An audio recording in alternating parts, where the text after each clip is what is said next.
continue what we saw late last week, lower prices, taking us all the way down to 1727.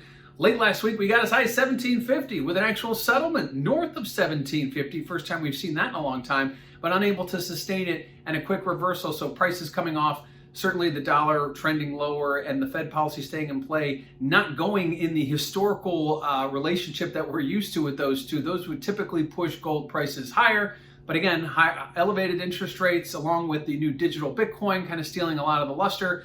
That is what's keeping from gold prices from moving higher here. So we are at a 1 week low.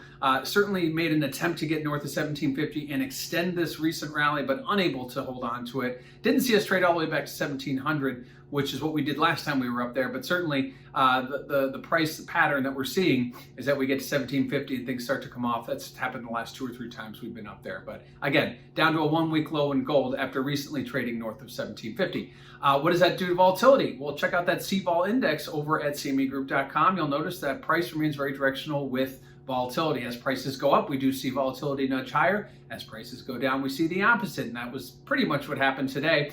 Historically, we see bigger price swings to the upside, bigger movements in volatility. But again, given the allure of higher interest rates and Bitcoin, we haven't seen those types of swings in quite some time. So keep an eye on that chart. Obviously, if we see a big standout move, that'll be something significant to look at. And lastly, positioning. Let's look at what's going on there. Since the beginning of the year, it's been a mass exodus. Speculators getting out of their gold positions. Until last week, we saw a big turnaround, about 21,000 new positions added via the speculators. That's the largest 1 week add we've seen since June of last year. So maybe it's the speculators getting back in.